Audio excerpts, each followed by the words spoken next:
Hey guys, alright, we're going to jump into this because it's nearly Shabbat and I don't have much time. Okay, so this idea is about an idea around the Jewish world and augmented reality and virtual reality and how to take history, texts, education, all that and bring it into a completely new world. I started obsessing about this idea quite actually a few years ago, and this is basically the vision. Let's just jump in. So nowadays we kind of have text and everything that you read that has history and stores a lot of information and all the history and text and learning and everything, and I might be repeating myself, but basically you understand, right? Whether it's mystical, whether it's history, whether it's Talmud, whether it's things you learn from, they're all usually the written word, and we sit down at a book, and we're known as the people of the book because we have tons of that, and everything's encoded in that, and it's all in book format. And I was like, how could we take it to the next level?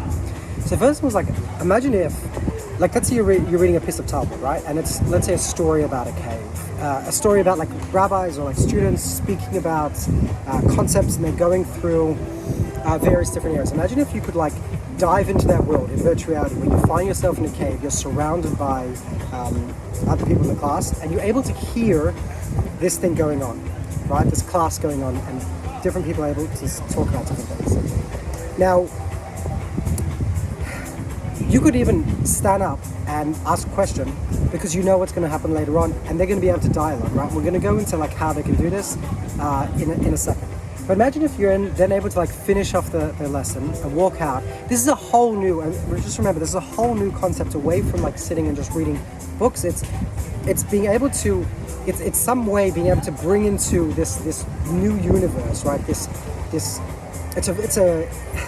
It's a completely different universe that contains everything, right? So it's completely beyond the internet, and this is also a lot of how I see the internet and all the knowledge and history of the world going right into this, being able to actually enter into these worlds. Okay, so imagine if after this class you could walk, and you're technically in virtual reality right now, right?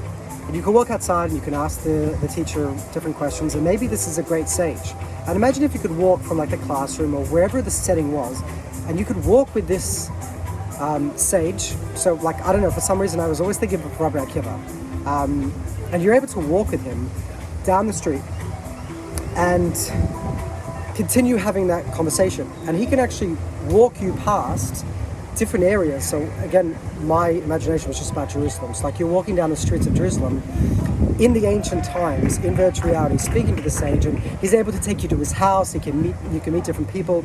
You're putting a face to the name, right? So this part of the idea was this is what Wikipedia is going to look like in a couple of years, like in virtual reality.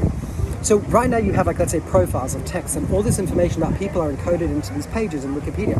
But imagine in virtual reality, these profiles are going to have AI. They're going to look and get all the information about how they look, and all the information that they know is going to be encoded into an AI that's going to have, it's going to be that avatar, right? And it's going to have everything inside of it. So imagine this Jewish sage has all the information that we know about him from all texts he's written, biographies on him, how he speaks in the Talmud. So you can have conversations, you can ask him questions, you can meet his family. So all this information that comes from history and different places all comes together in a world, and you're able to walk down it.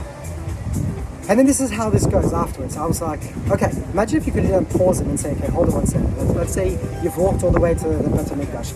And again, you can see whether the temple is standing at a certain timeline. So right now, when I think about history, I don't really know which people lived at a certain period of time. Did they live at the time of the temples? Did they live at this period of time? It's very hard to actually get it unless you're a history buff. But if you actually meet the person and you put a face to the name, you're able to have conversations, there's something there, and you're walking through and you can see the temple standing, it's ingrained in you, okay, this is the timeline that he lived, right? You're actually living history. You just came from not just a class during history, and you've learned different things in halakha or the Talmud or things like that, but right now you're actually learning history as you're walking through it. So imagine if you could say okay, pause for a second, and let's say you live in Jerusalem. You could take off your virtual reality glasses, put on your augmented reality glasses. You could then take a light rail down to the old city, walk the old city, and resume your conversation in the real world, right? So now you see the same figure, same Rabbi Kiva, he's standing there by the console or wherever you left him off, and now he's there in the actual real world, and you can pick up this walk in the real world. and you can continue talking. And then with augmented reality, this is maybe I'm going to touch on another idea that I would have loved to have done in another day. But this is like history for me in augmented reality was like something that I've always dreamed of. And I was always dreaming about, imagine if I could walk down the street that I see history and like kind of cycle back in like a timeline into that time period. And like, let's say it's a period there's a horse and buggies. So all the cars around me like turn into horses and buggies. Like with augmented reality, I'm like not just adding, but I can like kind of remove and change a little bit. And you're seeing the world through history. And there's so many other cool ways of seeing the world through history, but we're going to just focus on this specific way.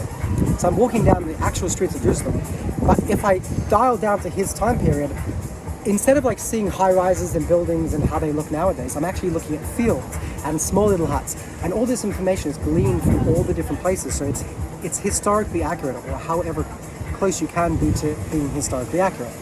And again, this universe contains information from all different places. Again, remember, it could be from the Bible, it could be from the Talmud, it could be from the prophets, it could be from any of the Jewish books, it could be from other books where they've recorded history and they've got information. So all the information we have comes together to create an actual physical virtual universe that you can traverse in time, that you could speak to different people historically, you can learn. And you're moving in a world. You're not moving in a flat website. You're moving in an actual universe that is historically accurate and contains all these different pieces of information. So you can walk down, you can see buildings, and then like you can like toggle between them and seeing like, oh my God, there's like a high rise, and then toggle back that time period and see like a flat piece of land. Imagine the amount of information that we're going to get and learn and actually embody and really get a feeling of our history and get a feeling of how these things work when you can like toggle between different times. And everybody that's learned anything is continuously like including information. So someone who was very good at the time period of like, I don't know, 1500 years ago is adding pieces of information constantly about how the place looked because he loved this historical aspect to it. And this other person learned this book and like included this, and this complete universe just builds and grows, and it's something that you can embody. Now this universe is just the universe of, let's say, Jewish history and how the world worked, and there's so many different parts intertwined. But imagine every single piece, like movies, games, TV shows can create their own universes that you work in. Nowadays you play games, right? And they're small universes, but imagine if these games grow and how big they can become and how big they can embody. Imagine different religions or different histories or different sciences, all this information, Wikipedia, all this vast repertoire of knowledge, right? What is the internet, the collection of all this information embodied into an actual world that you can physically move around with, right? Virtually move around with, move in time, space, create. It's going to be absolutely phenomenal. But that was my idea of like, in the Jewish world of like going beyond the text, right? Right in the beginning, I was looking at like, you know, digitizing just the text and having text where like translation is built into it and things like that. And since I've been thinking of these things, we now have certain apps like the Sitter app, and like we've got some really good, like Safari has a very good like Jewish app that has so much teachings and everything like that. And so it started a lot with like that, like, oh my God, how can we make the text themselves come to life? Like, you know, highlight the different paragraphs, because as you know in the Talmud we don't have like really to know where the question ends and the solution begins and where the history is, and like those can be highlighted. And so there was like lots of different thinking of like how can we like augment the actual text. And I was like, oh my God, what if we can go beyond that? Obviously yes, let's build that, but like let's go beyond that and actually create worlds off of all this crazy amount of insane knowledge and history and just a complete universe that is just built from that when you're teaching kids, they can actually embody, they can go and see history. Imagine like going into like the parasha, like I dreamed like when I was younger, like having TV shows of like, you know, the 10 plagues, which yes, Hollywood does things, but a lot of them are inaccurate or different parts of that. But imagine if like you can go embody different time periods in the same universe that this person was walking around with the Rabbi Akiva. Someone else can go into a different time period, into Egypt, and experience that, or experience the flood, or experience the raising of the temples, the exile, different things like that. Whew, okay. There's so much more, but I don't have any time. Shabbat's coming in and my 10 minutes are coming. So I'm going to wish you guys all Shabbat Shalom. I'm going to have to do some videos before Shabbat comes out, hopefully not to Shabbat or Sunday.